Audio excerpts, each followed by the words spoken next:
Hello, class. It is April 27th. It is a Monday.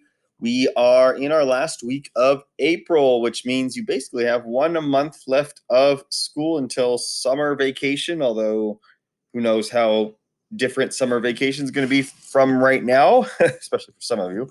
But we are getting very, very close towards the end. And just a couple announcements again today. As you are watching this video, most likely I am sitting at my desk updating grades, and those will be ready for you at some point today on Monday. I don't know exactly when, but they will be updated, and you can see your progress for the week. Now, this is the week where if you are not turning in assignments, you might see your grade lower a little bit. It was pretty interesting to see that once the grades were released about how many students actually started to communicate with me a little bit more. So I can only imagine what might happen when grades actually start to go down.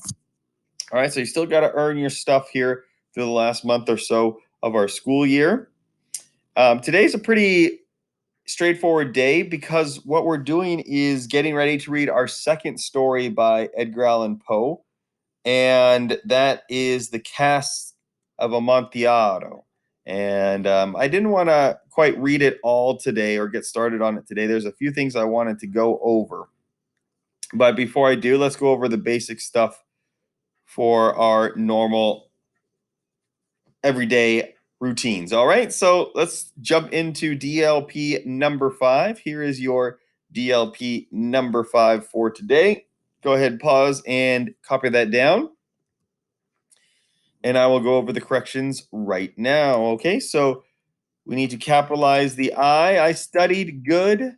You need to change this to well. I studied well. Studied is a verb. Well is the adverb, so you need to describe your verb with an adverb. Good is an adjective. That is not how you describe verbs, all right? So I studied well for the test, and I needs to be capitalized. This is the incorrect no. You need to put a K and a W on it. So a K and a W goes there. Another capital I here. I will get a good grade. I will get a good grade, period, at the end of the sentence. Number 2, other students could care less about their grade, however, and I think they'll regret that one day. All right, let's go ahead and capitalize the O. Other students could not care less. Could care less is the incorrect expression. It means that they care, but they could actually care less, which means they do initially care. If you couldn't care less, that means you don't care at all. And usually that's what you're trying to say when you say that expression. So the other students couldn't care less about their grade. This is the incorrect there. Need to THEIR, their grade, comma. However, comma after, however. And I think, capital I, they will, that's correct, regret. This is the incorrect spelling of the word regret. You need to spell it with an E. They will regret that one day, period, at the end. All right, so DLP number 5. For your reading log this week, we're going to go back to simply the objective summary. All right, so that means 5 sentences on what you read for the 20 pages that you are doing. That's pretty basic. So go ahead and pause the video and do that now if you would like. And for the rest of the video, basically what we're doing is introducing a little bit for our next story. We are done with The Telltale Heart. And the second story we're going to read from Poe is The Cask of Amontillado. And this story carries its brilliance in the fact that it focuses on 2 ideas that we're going to discuss today. And Poe's greatness in the story is that he just continually hammers home these 2 ideas, one of dramatic irony and one of verbal irony. So for you to fully appreciate the story, you have to know what these two things are, and they are different, even though I know they have the word irony in both of them. But they are very important because the main character of the story, is going to consistently use both of these devices. Well, mainly this device, and you as the reader are going to get reminded that this is happening. So what we need to do is discuss what these two things are. So what we'll do is I'll talk about these things, and basically your assignment for today is to write a paragraph on the definition of the two types of irony and the differences and similarities. Basically, all I want to know is that by the end of this lecture, at the end of this video, you need to be able to tell me very easily what these two things are. All right. So, the first thing we're going to see is dramatic irony.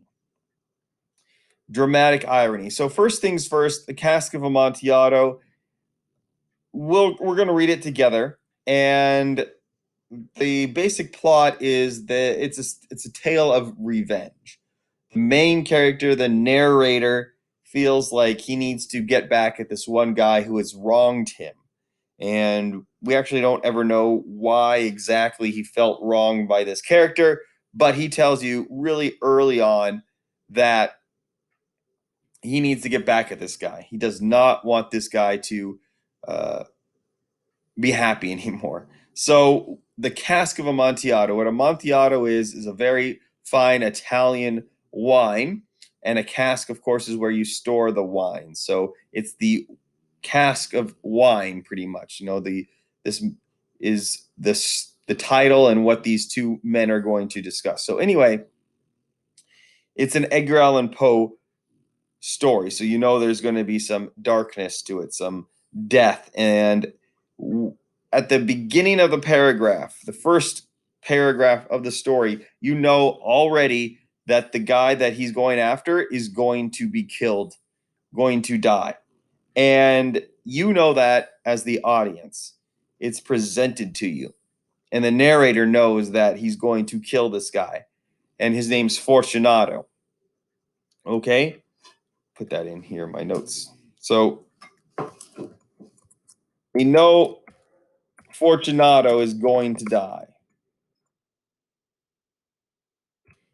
The only person who doesn't know that Fortunato is going to die is Fortunato himself. He is just going to be a good go lucky type of guy, going to be perfectly fine. He's drinking wine. In fact, he gets super drunk in the story, and everything is good to go. But everybody else around, the narrator and you, the audience, know that this gentleman is going to perish. He's going to die. He's going to be murdered. And so that is the irony behind it. Everybody except for the character knows what's going to happen. That's what we call dramatic irony. So that's the first type that is in the story. Okay? When you know something's going to happen, but the character that it's happening to doesn't know it yet and won't know it until it's too late. If the character knew about it, they wouldn't put themselves in this situation. So if Fortunato knows what's going to happen, he wouldn't go along with our narrator. Now, the second type of irony that we're going over is called verbal irony. So verbal irony, in the simplest sense, is when you say something, but you actually mean the opposite. Okay, this is what irony is a lot of. Usually it's used in a sarcastic or a comedic way, but in this case, it's going to be used in a very dark and scary way. The verbal irony here is our main character, our narrator, is going to be saying things that on the surface seem to be going against his plan of revenge, of killing this guy. And yet, he actually means the opposite of what he's saying throughout the entire story. Almost everything that he says to Fortunato, the guy he's trying to kill, is the opposite of what he truly means.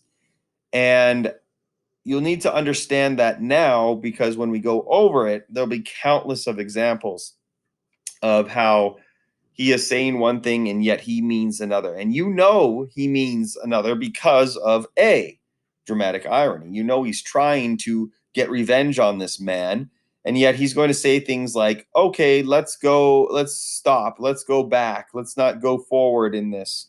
When in reality, he wants him to continue to go forward because that's the plan for revenge. And yet the victim is going to continually disagree with the main character, with the narrator, as you will see. So the verbal irony and dramatic irony, again, really simply, dramatic irony is when you know something bad is going to happen to a character and that character does not know or realize it themselves. All right, so in our case, one man is basically being tricked into being killed. We all can see it and recognize it, but him, the person who is doing the dying, will not realize it until it's far too late.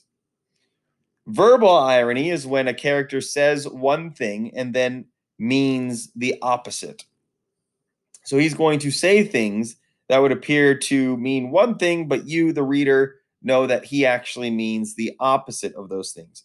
And the only person who doesn't, again, realize that is the victim. So this is confusing, I know, a little bit, but we got to read the story and then I can refer back to these two things. All right. If you're having trouble, go ahead and you can look up some videos on YouTube. There's a couple that have movie examples of verbal irony and dramatic irony. A good example, a famous example of dramatic irony is Star Wars. You know that it's the beginning of Star Wars. You know that Darth Vader is going to go on this path of being bad and being evil and losing everything. But he himself doesn't realize that. He himself thinks he is going to be good and be awesome and be the best Jedi there was. And yet, by the end of the third movie, he has become Darth Vader. He is, he realizes it before far too late. Okay, so that's where we want to stop for today in terms of the lecture. So the only thing I need you to do is basically get a paragraph or two of these two definitions: dramatic irony, verbal irony. If you need to look up definitions in addition to the video that I just explained, feel free, and then turn that in on Google Classroom. And then we'll begin with the story tomorrow. And we won't read the entire thing in one sitting. We'll read a couple of paragraphs, and then we'll look over them in a little bit more detail, because it's an exciting story. It's a short story. There's a lot going on. There's a video as well that goes along with it. So we'll watch the movie version of it, if you will. And that'll be that. I think you'll enjoy this one. It's not scary so much as some of the other Edgar Allan Poe stories are. It's more of a dark story, kind of like The Telltale Heart. It was a dark story. It doesn't have a lot of supernatural things like the beating of the heart, but more of the darkness of a human when they decide that they want revenge, and they will stop at nothing for revenge. So that's it. Go ahead and, again, complete that assignment, turn it into our classwork. I'll put the instructions there. But for now, that's going to do it for Monday, and we will talk on Tuesday. We'll start reading the beginning of the story. All right, this is Mr. Sanchez signing off.